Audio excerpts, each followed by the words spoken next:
The space station floated in the darkness between three suns. It was called Vega 7, and it was the largest meeting place in the known galaxy. Ships from 100 worlds docked at its ports every day. Beings of all shapes and sizes walked through its silver halls. Some had scales, some had fur, some were made of crystal, some had no solid form at all. Today, the station was busy with an important event. The Galactic Defense Coalition was holding a meeting to look at weapons and armor from all member species. 12 alien races had sent their best military leaders. They wanted to make sure everyone used the same type of equipment in future wars. Humanity had joined the coalition only 6 years ago. They were the members. Many aliens still did not know much about them. They came from a small blue planet at the edge of the galaxy. They were soft creatures with no claws, no shells, no natural weapons. Many aliens wondered how such weak beings had survived long enough to build starships. Sergeant Park stood in the center of the inspection room. He was a young man with short black hair and a calm face. He wore the standard human combat suit. It was matte black with sharp angles and thick plates covering his chest, arms, and legs. He stood very still while alien inspectors walked around him in circles. Fleet Commander was the first to speak. He was tall and thin, with the body of an insect. His eyes were large and made of many tiny parts that caught the light in strange ways. His 4 arms moved constantly as he studied the human soldier. "This is very unusual," said. His voice came through a small translator device on his chest. "Our machines have scanned this suit many times. We find no energy shields, no force fields, no kinetic dampening systems. How does this provide protection to the wearer?" Other aliens nodded and made sounds of agreement. A large creature made of living stone crossed his massive arms.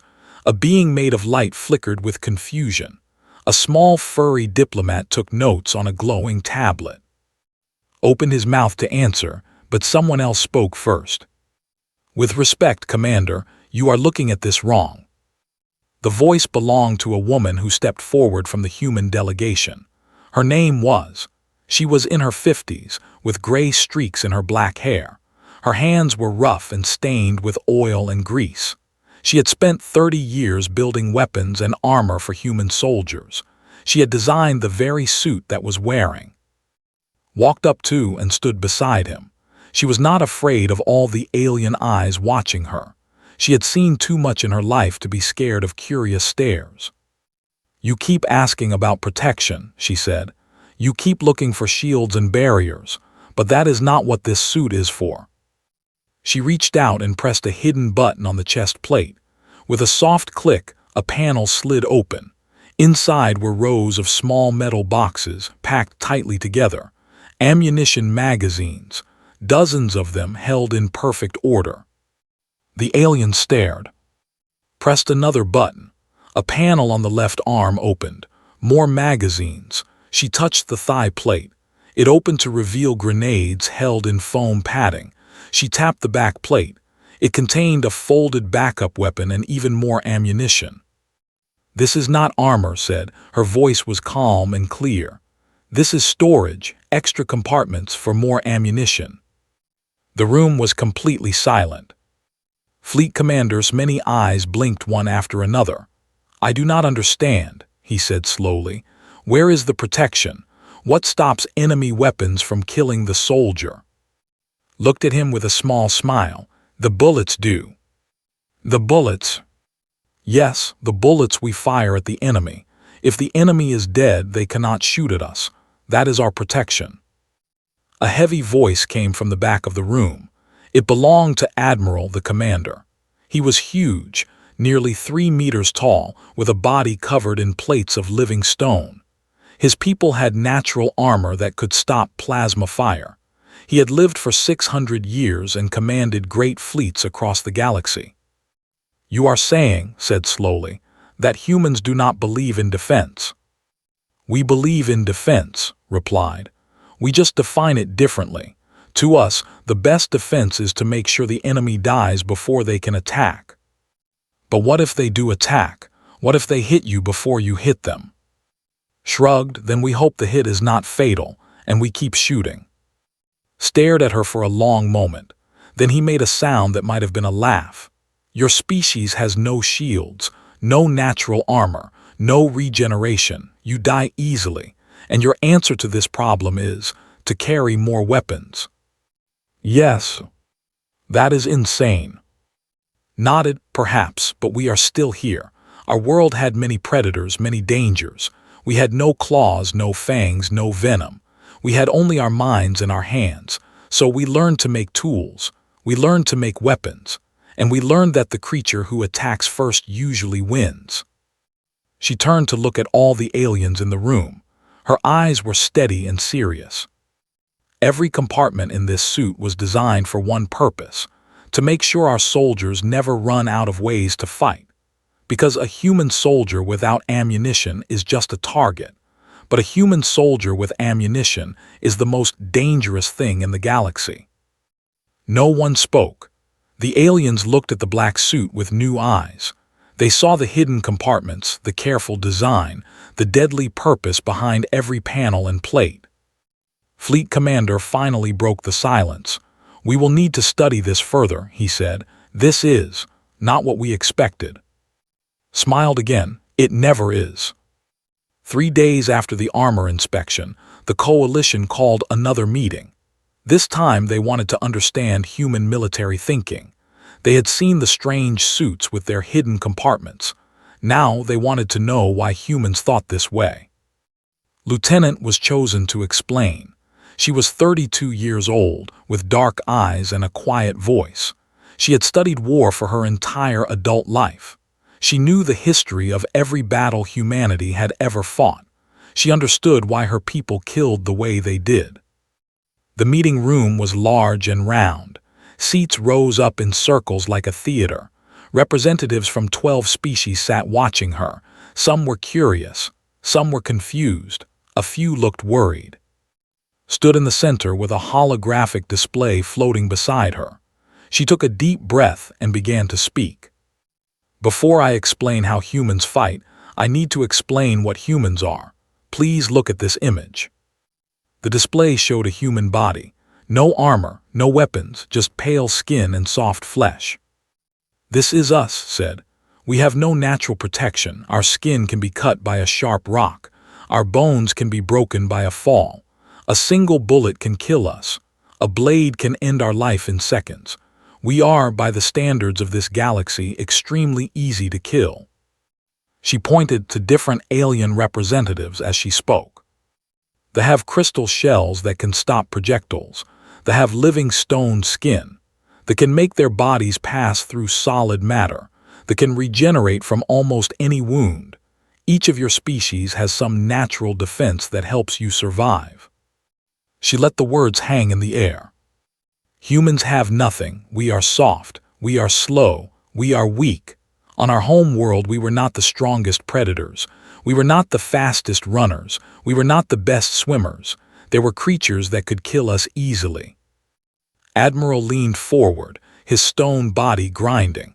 "Then how did your species become dominant on your world?" Smiled, but it was not a happy smile. It was the smile of someone who knew a dark truth. "We learned to kill faster than anything else could kill us." She changed the display. Now it showed human history, cave paintings of hunters, ancient warriors with spears, soldiers with guns, armies with tanks and planes and bombs. From the very beginning, humans understood one thing: if something can kill you, you must kill it first. We could not grow armor, so we made armor. We could not grow claws, so we made spears. We could not run fast, so we tamed horses. We could not fly, so we built machines that could. She paused and looked at the alien faces watching her. But here is the most important part. We never stopped. We never said this is enough. Every time we made a weapon, we made a better one. Every time someone built a wall, someone else built something to break it down. We have been at war with ourselves for all of our history. We have become very, very good at killing. A diplomat raised a glowing appendage. "But surely this endless violence harmed your species. How did you not destroy yourselves?" "We nearly did," admitted. "Many times, but somehow we always survived, and the survivors were always the ones who were better at fighting than everyone else." She changed the display again. Now it showed the human combat suit with all its compartments open. "This is why our armor looks the way it does. We do not trust shields because shields can fail. We do not trust walls because walls can fall. We only trust ourselves and our weapons, so we carry as many weapons as we can. We carry enough ammunition to fight for hours without stopping." She pointed to the chest compartment. 400 rounds here, the arm panels, 200 more here, the leg compartments. Grenades, explosives, medical supplies, emergency blades. A human soldier goes into battle expecting to use every single item they carry. They do not plan for a short fight. They plan for a long, bloody struggle where the only rule is to keep killing until there is nothing left to kill. The room was very quiet. A general spoke up. His crystal body chimed softly as he moved. "This seems excessive. Our doctrine teaches that war should be quick and clean, minimal casualties on both sides, surrender when defeat is certain." Nodded slowly. "I understand, and I mean no disrespect to your ways, but humans do not think about war like that. To us, war is not a game with rules. War is survival, and survival means making sure the other side cannot hurt you ever again." She turned off the display and looked at the assembly with serious eyes. "When a human army goes to war, we do not plan to win a battle. We plan to win every battle forever. We bring enough ammunition to fight until there are no more enemies. We bring enough soldiers to replace the ones who fall. We do not stop. We do not surrender. We do not give up." She took a step forward.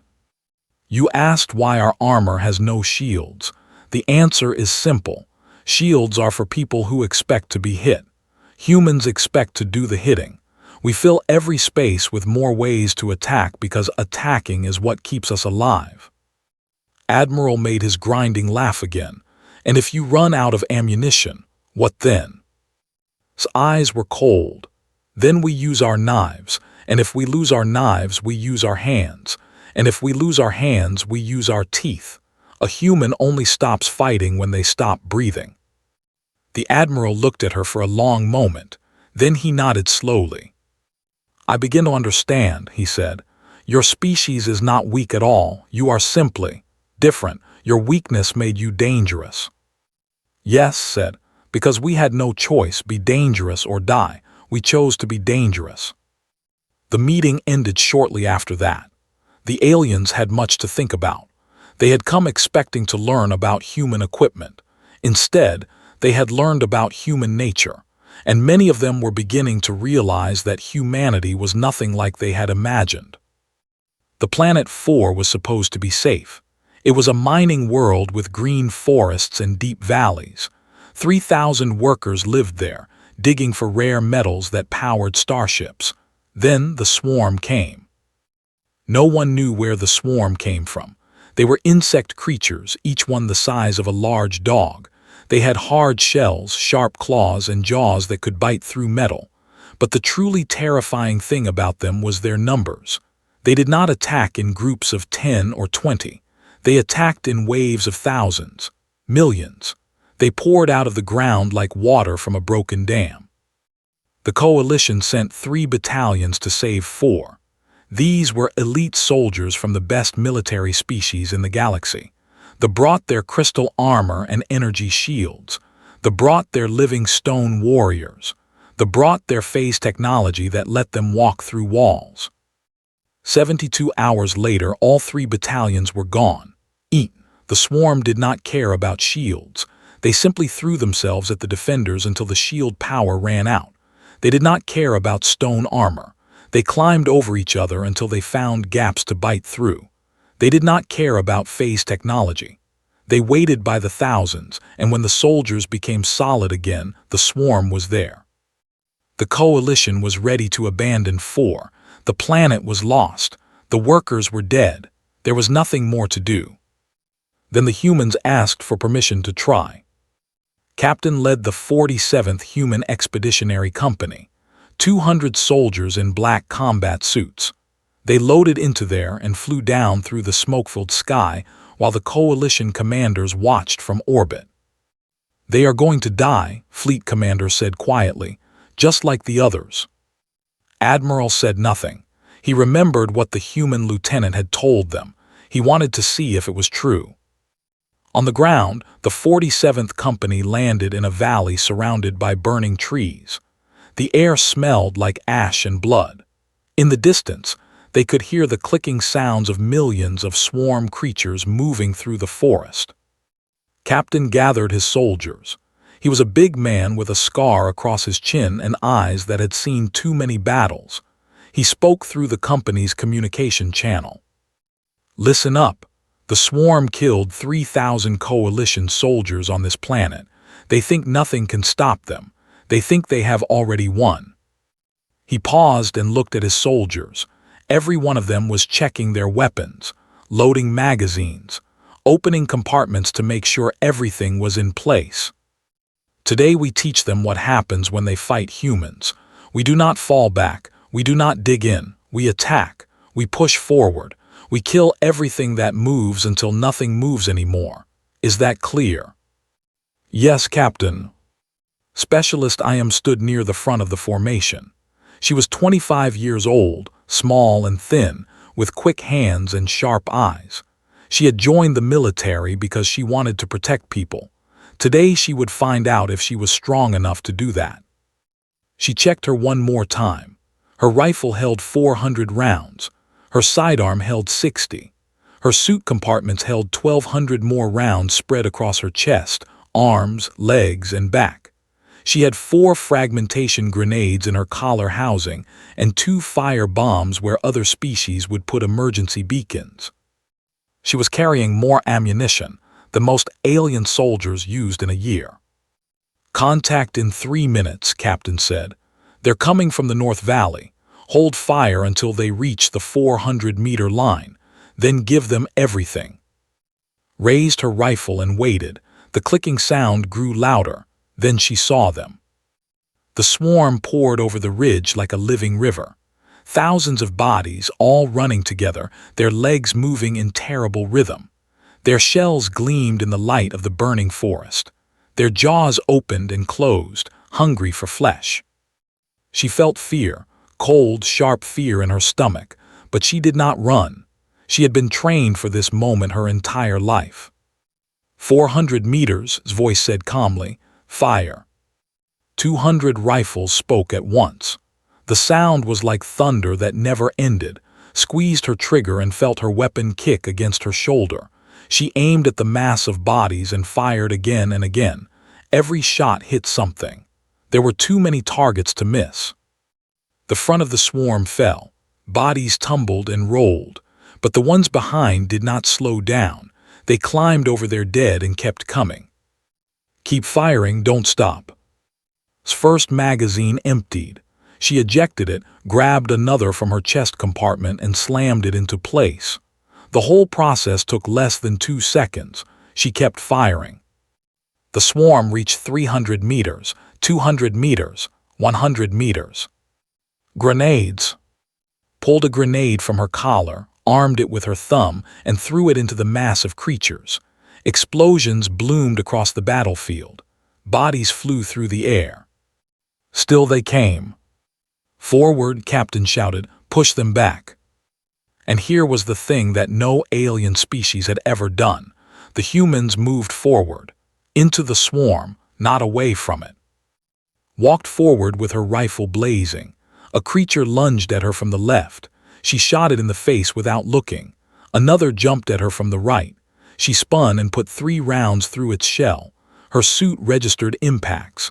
Claws scratching at her armor, acid splashing against her visor. She ignored it all and kept shooting. Her second magazine emptied. Third. Fourth. Her compartments opened and closed as she grabbed more ammunition. The suit had designed worked perfectly. Every magazine was exactly where it needed to be. Hours passed, or maybe minutes. Time lost meaning in the chaos, stopped thinking, she became a machine.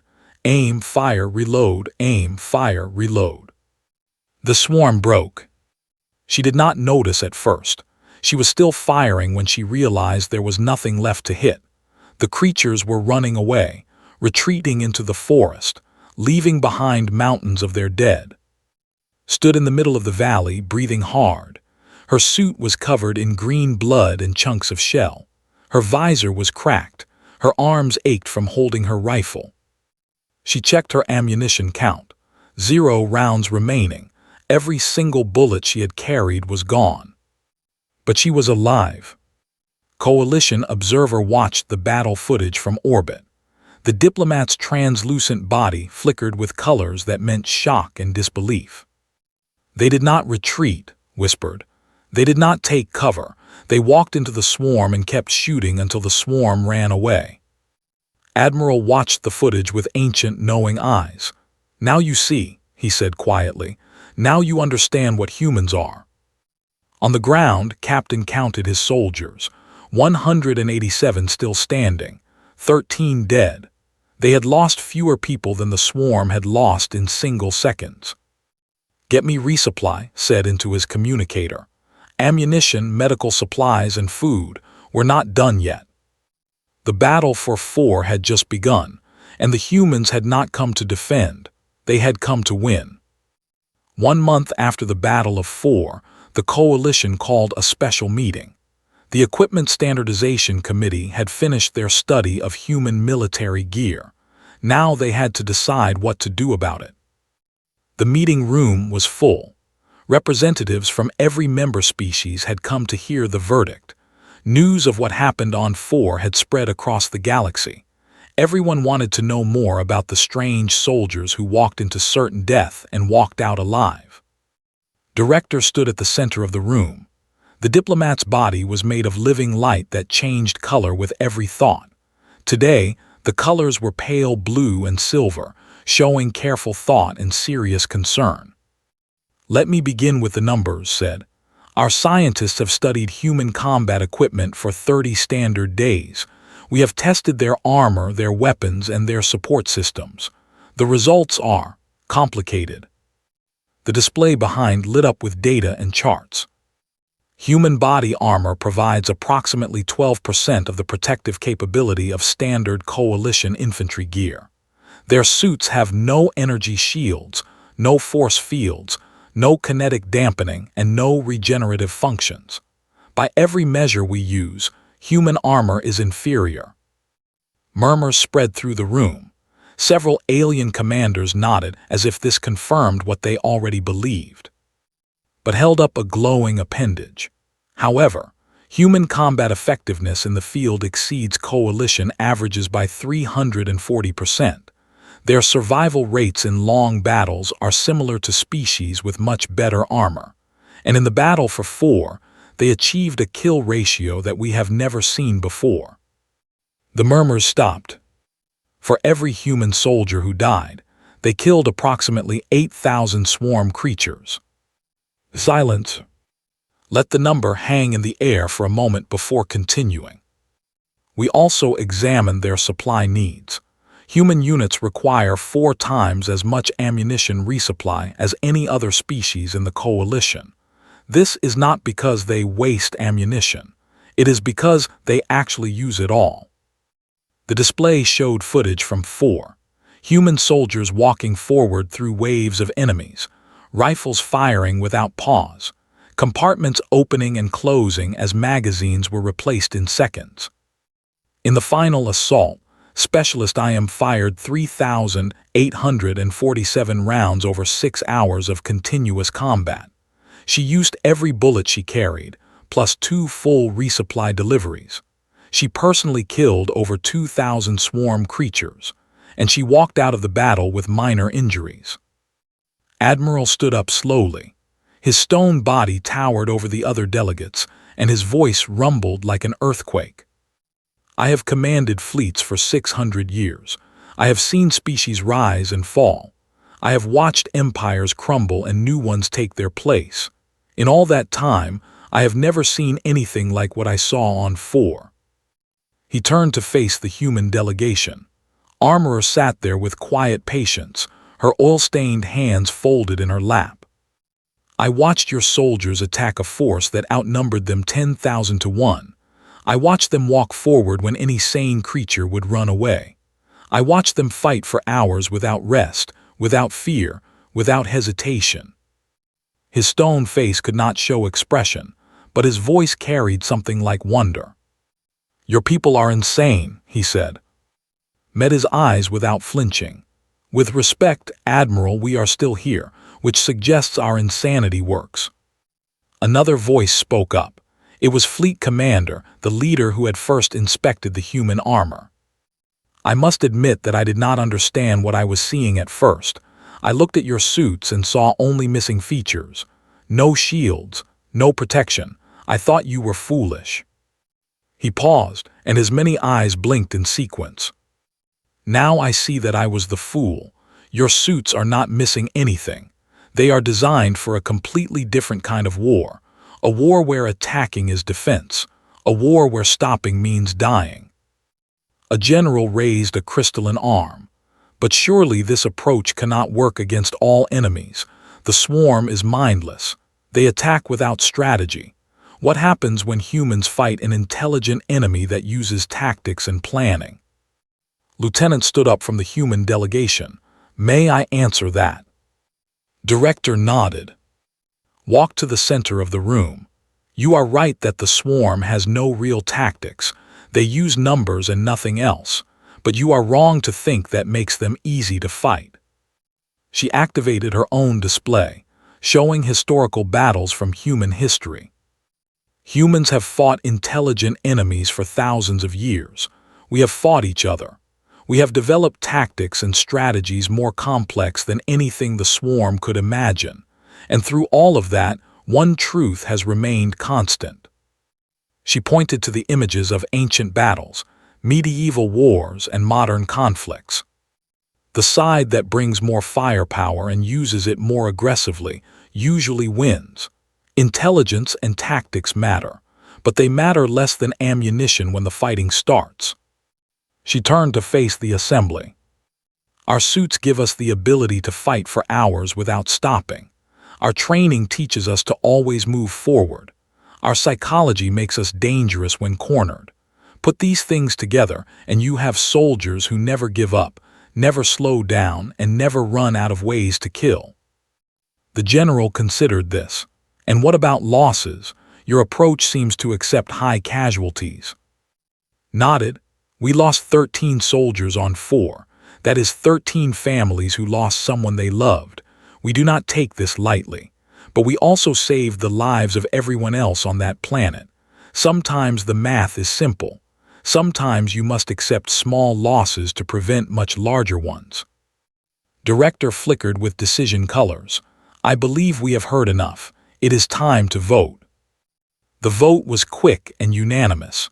Human forces would be exempt from standard coalition equipment requirements. They would be allowed to use their own armor, their own weapons, their own methods. More importantly, the coalition created a new designation. Human units would no longer be classified as infantry.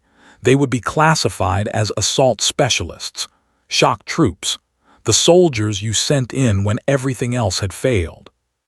After the meeting, Admiral approached Armorer. The massive stone warrior stood before the small human woman, and for a moment neither spoke. "I have a question," said finally. "Your people have no natural weapons, no claws, no venom, no armor, yet you have become the most dangerous soldiers in the galaxy. How did this happen?" Looked up at him with tired eyes. "Because we had to," she said simply.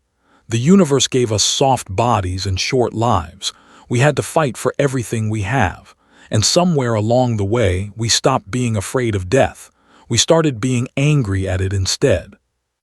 Considered this for a long moment. "Angry at death," he repeated. "Yes, I think I understand now. You do not fight to survive, you fight to make death sorry it came for you." Smiled, something like that. The Stone Admiral nodded slowly. Then he did something no had ever done to a member of another species. He bowed. "I am honored to fight alongside your people," he said. "May we never have to fight against them." Bowed in return, "May that day never come." But both of them knew that if it did, the coalition would learn just how dangerous humans could truly be. 3 years had passed since the Battle of Four. In that time, the war against the swarm had grown larger than anyone expected. The insect creatures attacked world after world, spreading across an entire sector of space. Millions died, cities burned, whole planets were abandoned. But the humans kept fighting. They fought on jungle worlds where the air was thick with poison. They fought on ice planets where the cold could kill in minutes. They fought in asteroid belts on space stations, inside the tunnels of swarm hive ships. Wherever the enemy appeared, human soldiers followed. Captain became colonel, then general. He led human forces in over 40 major battles. He lost count of how many swarm creatures he had killed personally. His old combat suit hung in a museum now, with all its scars and dents preserved for history. Specialist IM became Captain IM. She trained new soldiers, teaching them the same lessons she had learned in the valley on 4. Keep shooting, keep moving, never stop until the enemy stops first. And slowly, impossibly, the tide began to turn. The swarm had never faced an enemy like humanity. Other species defended their worlds and hoped the swarm would go away. Humans hunted the swarm across space, following them back to their nest worlds, destroying their queens, burning their eggs.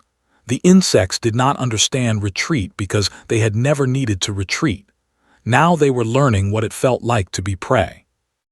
General O led the final campaign. He was 60 years old, with gray hair and a face lined by decades of war. He had fought in more battles than he could remember. He had buried more friends than he wanted to count. But he had never given up, and he never would. The last battle took place above the swarm. 100 human warships faced 1,000 swarm hive vessels. The odds were impossible, but human soldiers had stopped caring about odds a long time ago. The battle lasted 3 days. Human ships were destroyed. Human soldiers died. But for every human who fell, 100 swarm creatures fell with them. The humans pushed forward, always forward, until they reached the heart of the swarm fleet. General led the assault team that boarded the Queen Mother's ship. He was too old for ground combat, but he refused to stay behind. He wore his old combat suit, the same one he had worn as a young soldier, with a chunk of swarm shell still stuck in the left shoulder plate. He had never removed it. It reminded him why he fought. The battle inside the hive ship was brutal. Swarm warriors attacked from every direction. His team cut through them with rifles and grenades, and when those ran out, with knives and fists. By the time they reached the Queen Mother's chamber, only 12 soldiers remained standing. The Queen Mother was enormous. She filled a chamber the size of a stadium, her body a mountain of pale flesh and dark chitin. 1,000 eyes looked down at the tiny humans who had invaded her home. Around her, 10,000 warrior creatures waited to defend their mother. Looked at his ammunition counter, almost empty. He looked at his soldiers, tired, wounded, but still standing. "One last push," he said. "Make it count." They charged. What happened next became legend. 12 humans against 10,000 swarm warriors. The fight lasted 4 hours. When it ended, the Queen Mother was dead and 3 humans were still breathing. 1 week later, the swarm sued for peace. The signing ceremony took place on a neutral station at the edge of known space. General represented humanity. He stood in the same battered armor he had worn in the final battle, refusing to change into formal clothes. The Hive Queen who came to negotiate was young, barely a century old. She had been born after the war started. She had never known a time when her people were not fighting humans. She studied with 1,000 compound eyes. Her translator drone floated beside her, converting her clicks and hisses into words. "You are not like the others," she said. "The other species, they hide behind walls and shields. They wait for us to come to them. They hope we will grow tired and leave." Said nothing. He just watched her with old, patient eyes. "You are different. You come to us. You hunt us. You follow us into our homes and destroy everything we build." The queen's voice carried something that might have been fear. "You bring death with you. You carry it inside your shells. There is no end to it." Nodded slowly. "We learned a long time ago on a small blue world that the universe does not care about fairness. It does not give us claws or shells or venom, so we made our own." He reached up and tapped his chest plate. A compartment opened, revealing a single bullet. It was the last round he had carried in the final battle, kept as a reminder. "This is what humans are," he said. "Not the armor, not the weapons. We are the decision to keep fighting until there is nothing left to fight with, and then to find something else." The Hive Queen was silent for a long moment. Her many eyes moved across space, his dented armor, his steady hands. "We will not fight you again," she said finally. "Not because we cannot win. Perhaps we could if we gathered all our forces and attacked you. Perhaps we could kill every human in the galaxy." She paused. "But winning would cost us everything. You would make us pay for every meter of ground, every ship destroyed, every life taken. And even if we won, we would be so weak that the other species would destroy us." Her voice dropped to something almost like a whisper. "You do not just fight to win. You fight to make sure the enemy loses no matter what happens to you. We cannot defeat that. No one can." General signed the peace treaty with a pen that had belonged to his grandfather. The war was over. But across the galaxy, the legend of humanity continued to grow. Stories spread from world to world. Tales of soldiers who walked into impossible battles and walked out again. Tales of warriors who carried more ammunition than armor because they believed in attacking more than defending. A new saying appeared in the common tongue of the coalition. It needed no translation because everyone understood what it meant. Humans do not wear armor, they wear ammunition. Years later, when other species asked why humans were so dangerous, Admiral would tell them the truth. "They are afraid," the old stone warrior would say, "just like everyone else. But where fear makes other species run away or hide behind shields, fear makes humans angry. And when humans are angry, they do not stop fighting until there is nothing left to fight." He would pause and look at whoever was asking, his ancient eyes holding memories of battles long past. "If you are smart, you will never give a human a reason to be angry at you, because they will not forget. They will not forgive.